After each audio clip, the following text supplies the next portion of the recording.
Olá, alunos do ETEC, do curso técnico de manutenção e suporte informática, que é o professor Paulo Bezerra. Estou trabalhando com vocês aí na matéria de organização e manutenção de computadores 2. E nessa videoaula, essa semana, a gente vai falar um pouco sobre barramento, né? Toda semana aí que tiver aula apenas online, né, para que vocês respondam algum questionário, eu vou estar gravando um vídeo aqui mostrando os slides e resumindo um pouco aí da aula para que vocês não tenham apenas o slide, ter que ficar lendo o slide ali, mas é importante que leia o slide. Então vamos lá, vamos falar sobre barramento. O barramento, né, é o que liga os componentes ali do computador à placa-mãe, perdão, ao processador, né? Então, o processador, através do barramento, ele se liga à memória, placa de vídeo, chipset ali. E nessa videoaula a gente vai ver um pouco sobre barramento de expansão que liga dispositivos à nossa placa-mãe ali, consequentemente ao processador, né? Então, o slot é um encaixe ali do barramento, onde eu coloco a minha placa. Então, quando eu falar slot, vocês sabem que é um encaixe da placa na placa-mãe. Placa de vídeo na placa-mãe, uma placa de rede, de áudio, em computadores mais antigos, enfim. O slot é um encaixe. Então, vamos ver aí três tipos de barramento. Barramento de dados, que é o transporte de dados pelo computador. De endereço, indica o local onde os processos devem ser extraídos. E barramento de controle, que atua como um regulador das outras funções, né? Podendo limitá-las ou expandi-las em razão de sua demanda.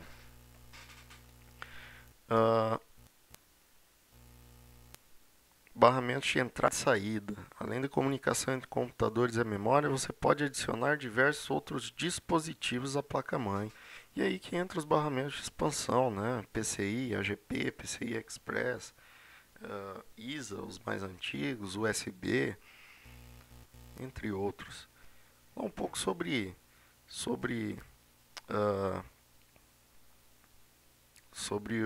a memória aqui do barramento, né? Então, nas placas de vídeo, né, como é dado aí no exemplo, antigamente tinha-se placas e tinha diferentes taxas aí de barramento para o transporte, né, de dados. 32, 64, 128 bits de barramento. E o que acontecia, né? Não se observavam isso e acabava comprando uma placa com transporte aí de dados muito baixo. Então tem que buscar sempre um modelo com maior barramento, né? Vamos começar a falar sobre os slots aí, sobre os diferentes slots, diferentes padrões de barramento. O primeiro é o ISA. O ISA é lá de 1980, da época do IBM PC, onde a transferência era de 8 bits a um clock de 8,3 MHz, né? Uma transferência muito baixa. Então, na época do 286, o ISA de 8 bits passou para 16 e aí melhorou um pouco a velocidade, né? Olha aí o comparativo do ISA 8 bits e o ISA 16 bits. O ISA 8 bits, a placa ISA 8 bits, pode ser encaixada nessa parte maior do ISA 16 bits. Mas em contrapartida, essa placa grandona aqui, 16 bits, não tem como ser encaixada aqui, porque sobra um pedaço aí. Vamos falando um pouco mais sobre o ISA. 98 terminais que entram em contato aí com a placa. Vamos entrar muito no mérito do ISA, vamos logo aqui para o PCI. O PCI que até hoje se encontra em várias máquinas e que deu origem a dois outros padrões, né? O PCI-X e o PCI Express. O barramento PCI ele tem uma transferência de 32 bits ao clock de 33 MHz, que dá uma taxa aí de 132 megabytes por segundo. Slot PCI é menor que o ISA, então as placas PCI também são menores que as placas do padrão ISA. Outra característica é o Bus Mastering. Em poucas palavras, trata de um sistema que permite o dispositivo fazer uso de barramento para ler e gravar na memória RAM. Isso, ele lê e grava na memória RAM da máquina.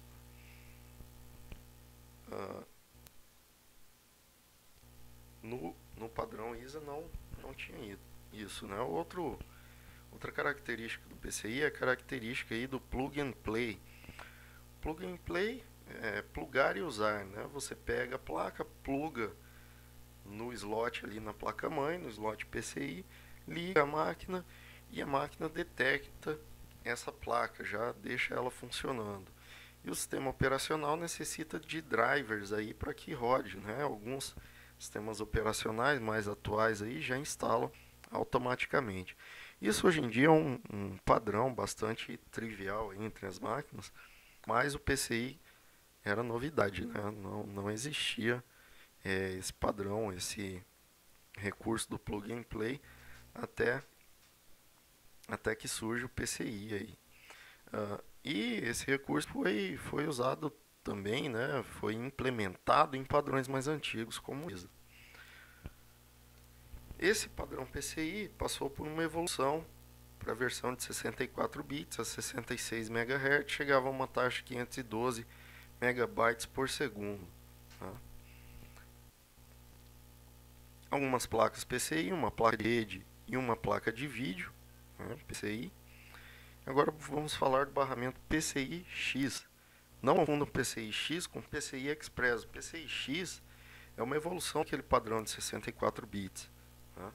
A versão 1 do PCI-X ela é capaz de operar numa frequência de 100 MHz e 130 MHz, né? Uma transferência de dados aí de 164 megabytes por segundo. São 266, 533 MHz, né? Aumentou a taxa ali de bits, praticamente dobrando aí, né? O padrão AGP foi criado exclusivamente para a placa de vídeo, lá em 1966. Já na primeira versão, que transportava 32 bits num clock de 66 MHz, tinha uma transferência de 266 megabytes, chegando a 532 megabytes. Em 98 lançou a versão 2, chegava a 166 megabytes por segundo, diminuiu a voltagem da placa. A versão 3 diminuiu ainda mais a voltagem na placa, de iniciais 3,3 volts passou para 8 volts, uma transferência de 2.133 megabytes por segundo. Tem muitas vantagens aí da AGP. Fazia uso da memória RAM, né? Ele conseguia o máximo de transferência, máximo de capacidade de transferência, entre outros. Mas esse padrão acaba sendo substituído, né, pelo PCI Express. Outra coisa, ressaltando aqui do AGP, é que ele tinha vários tipos de slot, né? Aqui é um desenho lá da Wikipedia, mas ele mostra aí o AGP 3.3 volts, AGP 1.5 volts, o AGP universal. Então criava-se os AGPs aqui em determinada voltagem e um padrão universal que embarca os dois. E o AGP Pro, o AGP Pro, direcionado à placa de vídeo, consome grande quantidade de energia. Ele perdeu espaço para o PCI Express, como eu disse, né? Então aí uma placa de vídeo AGP é uma placa AGP aí. Falando placa AGP, já sabemos que é uma placa de vídeo, né? Não tem placa AGP para outra coisa. Então vamos falar do padrão PCI Express. PCI Express, percebe que eu tenho dois tamanhos de PCI Express aqui, um X e o 16X. Então ele tem vários segmentos aí do PCI Express, foi lançado em 2004. e substituir o padrão PCI e o AGP, e tem diferentes taxas de transferência. O 16X, né, 16 vezes, ele chega a uma capacidade de 4 GB por segundo de transferência. Já um X, ele tem uma transferência menor, 250 MB, mas isso é suficiente para dispositivo de vídeo, não, de áudio, de rede, né? Então ele serve para vários tipos de placa. Em 2007 foi lançada a PCI Express 2.0, taxa de transferência praticamente o dobro da versão anterior. Agora vamos falar de alguns padrões aí de barramento que compartilha da mesma ideia, permite conexão na placa-mãe de diversos dispositivos host signal processing. Isso é, que é um dispositivo que é controlado diretamente pelo processador. Esses barramentos é o AMR, CNR, ACR. Em geral, os slots são usados por placas que exigem pouco processamento, como placa de som, rede, placa de modem simples. Então esses padrões comunicam diretamente com o processador. Óbvio, né? A placa a placa-mãe tem que permitir a utilização desse recurso. Outros barramentos, até agora a gente falou de barramentos que estão ali com slot direto na placa-mãe, né? Tem um slot específico. Além disso, tem outros barramentos para HD. O próprio USB é um barramento que permite conectar mouse e teclado, entre outros aí. Bluetooth também é um barramento, permite uma conexão sem fio.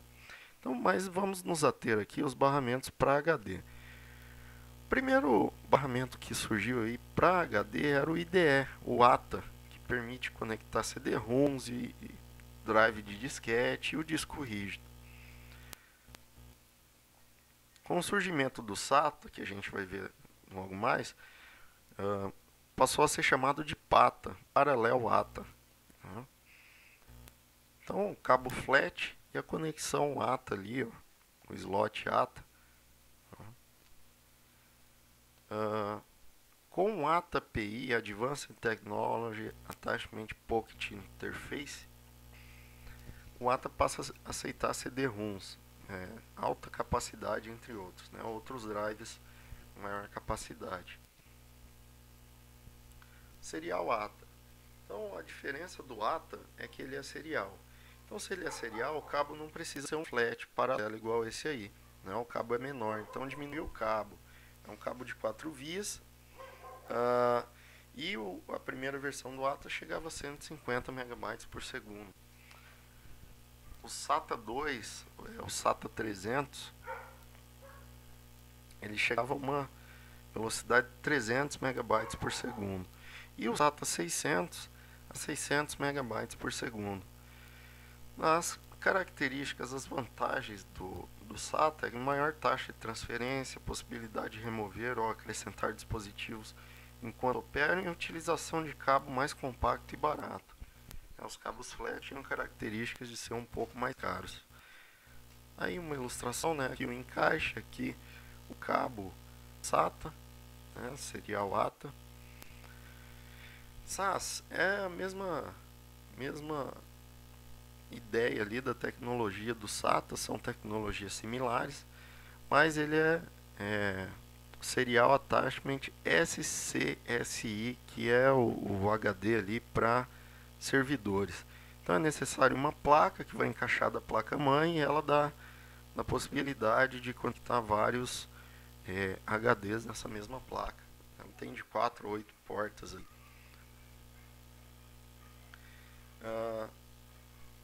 Esse padrão hoje em dia chega a uma taxa de até 1.200 MB por segundo. Então é muito rápido. Tem uma alta taxa, o HD é caro, né? Porém é mais garantido. Transmite e recebe simultaneamente.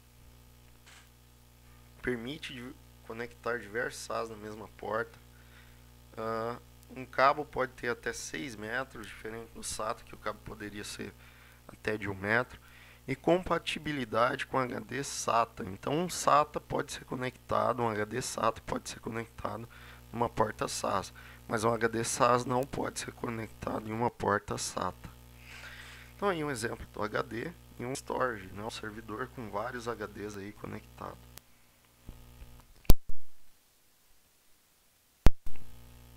Por fim, as referências aí, espero que vocês tenham pego a ideia aí dos barramentos, né? A ideia é que vocês façam os exercícios agora. Qualquer coisa, às quartas-feiras, das 18 às 17, eu estarei no chat, né, para tirar dúvidas. E é isso aí, pessoal. Qualquer dúvida, manda lá pelo AVA. Os tutores também. Essas semanas estava meio corrido, mas se eu não respondi algum e-mail aí, eu vou tentar responder ainda. E tchau, tchau. Até a próxima semana.